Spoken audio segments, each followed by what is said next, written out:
So, in the beginning, this is mostly for Paul Steve, but in the beginning, there was text.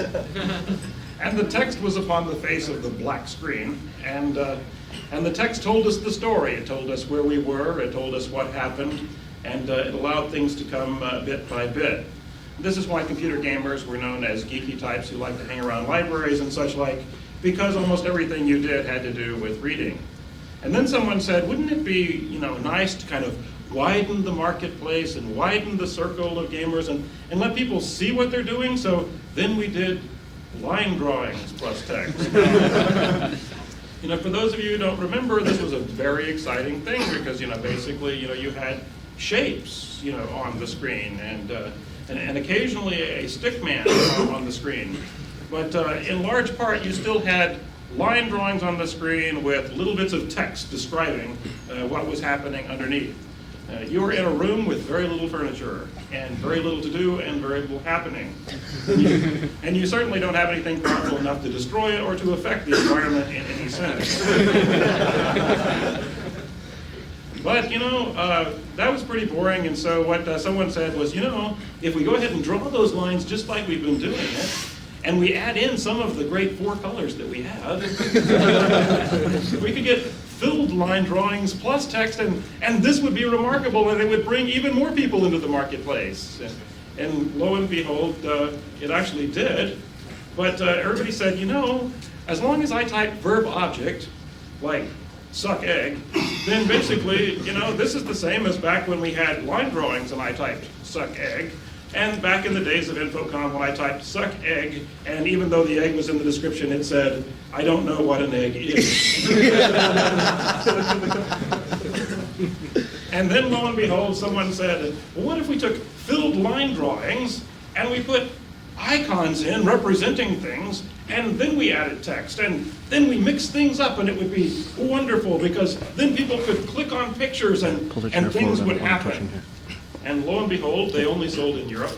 And so we moved to 4-frame animation. For those of you who don't remember 4-frame animation, that was the exciting kind of animation you had in Pac-Man and Biz Pac-Man, where you had basically 4 different pictures that rotated as you moved in the 4 to 8 different directions, depending on how powerful your joystick was in terms of reading your direction, or whether you were doing the IJKLM on your Apple II keyboard. But the 4-frame animation was good, and people liked it, and so eventually someone figured out how to do sprite animation and to make things look better and better and better. But as you can see, what had happened here was merely an evolution of the way things had looked. But largely, you were limited to going north, south, east, and west, back when we were playing with text and line drawings plus text, or you were limited to going suck egg, as the case may be with the verb object thing, or you were going north, south, east, and west, or east and west with the joystick in a very kind of reverse religious ritual, so that you could make things move about on the screen. But as people began to look at it, they began to say, this is cool, this is fun, but I have the feeling that I'm playing in the middle of a Ziggy cartoon, and what I like is something that reminded me of reality. Well, by this time, some of your generation was coming on, and as they were coming out of school, they were saying, there are mathematical ways to represent things on the screen, so let there be 3D. And as they said, let there be 3D, the first thing that we began to see on the screen were 3D polygons. And those 3D polygons were good, but the strange thing was, you always had the feeling that you were in the middle of a geometry lecture, because basically what you had were ships that were made of, maybe 6 or 8 crude polygons flying around in a star field in which, you had star shapes represented by 1 or 2 polygons, and it wasn't all that satisfying, but somebody says, you know how crude that looks? If we just use some Gorilla shading, we could smooth this out, and then you wouldn't be able to see the polygons as well. And then someone said, what if we had polygons plus textures? And I believe the most remarkable cases of these happen to have been about the middle of the Wing Commander series, when Chris Roberts really began to use textures, and the ships really began to look really, really good. And in the Aces series, where Damon Sly began to put textures on his planes, and the things began to look really, really good. And people began to say, wait a minute, maybe these games aren't just for kids, and maybe they aren't just for geeks, but maybe everybody could enjoy them if it wasn't for all these jaggies all over the screen. And so then someone said there must be something we could do about jaggies, and someone figured out that, oh yeah, well if we just had a sophisticated anti-aliasing algorithm, things would be wonderful. And things were wonderful until they realized the CPU hit that would occur if you started using anti-aliasing. And so people began to deal with the trade-offs. You know, what are we going to do? Are we going to anti-alias? Are we going to shade? Are we going to use textures? What are we going to do? And somebody looked out and said, gee, you know, over there in the CAD world, they have something really interesting. They have these graphics accelerator cards that offload some of the calculations off of the CPU, and behold, everything starts to get better. The only trouble is, they don't really do a lot of good calculating in real time, so what are we going to do? Well, eventually, somebody figured out that if you start offloading stuff, that if you offload the stuff, then you get polygons plus textures plus aliasing, plus even fogging if the card is sophisticated enough. And the good news is that that's the world that we live in today. The world of polygons plus textures plus aliasing plus fog plus dynamic light sources. In short, all the graphics are getting much, much better, and things are getting much, much more interesting, and things are getting much, much more complex. And so what's going to happen in the physical world? Well, I use this screenshot I stole off of the Apex site, which is the best Grand Prix Legends site out there on the internet. And because I wanted to talk about let there be physics. Because some of you may have misunderstood my point in the so-called trespasser editorial. In fact, someone asked me earlier, are you going to do a slideshow? And I said, yes, either that or we're going to play Trespasser. But I think it's really sad about Trespasser because I think that physics are the way of the future. Obviously, the Holy Grail of playing games and of designing games is the ability to make things emulate real life as you're playing it on the computer. It's so much more satisfying to be able to throttle an opponent if they're reacting physically, kinesthetically, in the way that you expect them to do. It's so much more satisfying to frag somebody if the pieces of meat look realistically like organs are being smashed all over the horizon. And it's more satisfying to cause a wreck among professional kart drivers and Formula One drivers if the way that the machines are turned into fragments of metal follows some kind of physical rule. And indeed, if all your driving has followed a physical rule. It is satisfying to emulate reality where there are no consequences. Yes, I caused a fatal accident in Formula One, but I'm still alive to tell about it. And I have no guilt whatsoever because it was in a game. So in letting there be physics, we're pretty used to the idea that, you know, physics model gravity and friction. You know, in order to have any kind of a model at which you have tires sliding and careening around with cars, or where you have planes crashing, you have to model the gravity and friction. But where the complication has come has been as we tried to model things a little bit more sophisticated. For example, the same fellow whom we lament for doing Trespasser, who happens to be a very brilliant physicist and a very creative mind, and one of the most interesting people that I've met in this industry, Seamus Blackley, also did a marvelous flight sim for Looking Glass software. And one of the marvelous things about that was that for the first time somebody didn't just model a plane in a wind tunnel, but for the first time somebody actually tried to model what was happening in the atmosphere. Now, this was absolutely fabulous. He was trying to model the atmosphere because updrafts and heat and temperature all make a difference in the way that a plane flies. So in Flight Unlimited, he was trying to model the whole system. Well, of course, what he found out was that as he tried to model the fluid dynamics of the whole system, was that this became very, very CPU intensive, and you would have had a slideshow.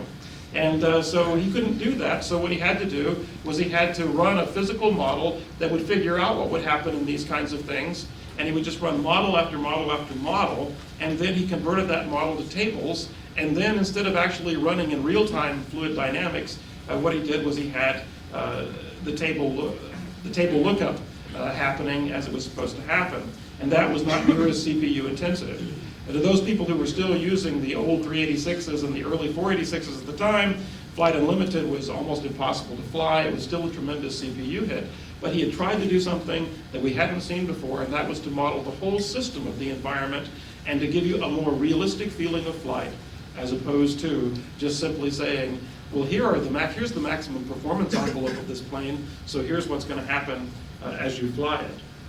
But modeling the atmosphere is a very complex thing, but yet it might surprise you to know that even in an action game that's coming out from Terminal Reality called Nocturne, they're doing a certain amount of atmospheric modeling. Why? Because it's a game where you're essentially a guy like the Preacher in the comics, or a guy like a bounty hunter that's chasing zombies and monsters and the like. And part of the atmosphere that you want is that you want fog and mist to work like it does in real life.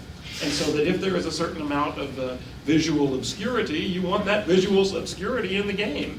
Now, it's going to take a lot of CPU power to figure out that atmospheric model, but I have to tell you, as smoke curls and as mist curls, it really adds to the experience of the game. And I think that's one of the ways that this game is going to look better than games that we've seen in the past.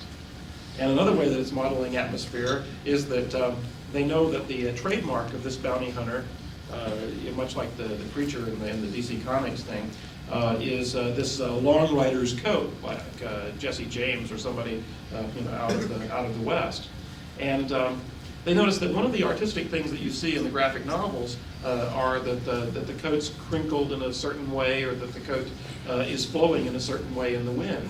And that part of the dramatic effect is the way that this coat reacts.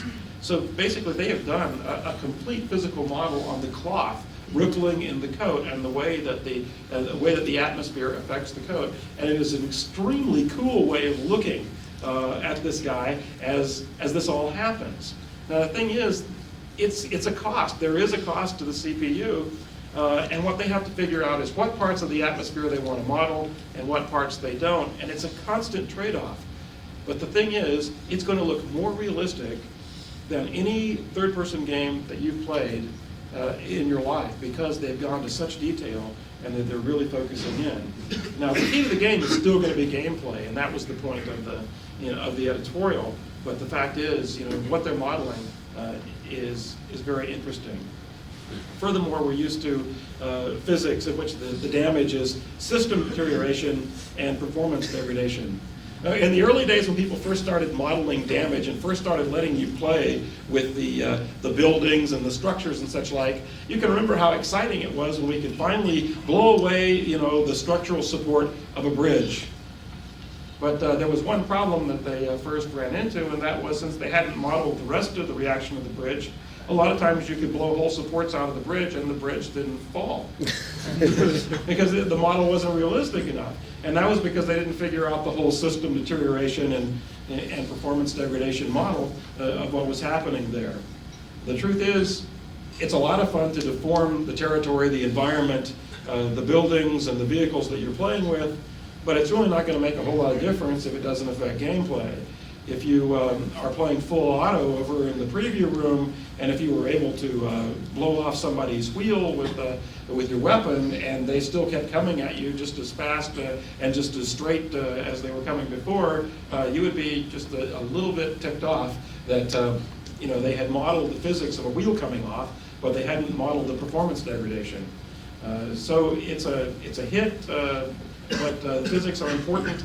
And I think the physics will really add to it when that wheel comes off, and if you were to see the metal portion of the axle digging in the asphalt tearing up, and eventually what we're going to see in future games is more and more of this happening. As a matter of fact, I mentioned physics here because in CNC Tiberian Sun, a lot of you are wondering, what the heck is taking those guys so long? Are they just counting their money from Red Alert or what? And I know that's the temptation to believe, but what happened was they started building the scenarios and the campaign for CNC Tiberian Sun in the same way that they had built the other scenarios for Red Alert and for CNC. But what they discovered was that they had a problem, and this problem was very simple. The problem was when you start letting people deform the environment, and when you start making this realistic, there are new tactics that can be used that can throw things completely off balance. So if I can use energy weapons on that iceberg, and the melting of that iceberg causes the water level to raise, and somebody has a seaport base, then basically I can wipe out that base that way. But if that base was the base that you were counting on for the artificial opponent to be able to thwart you,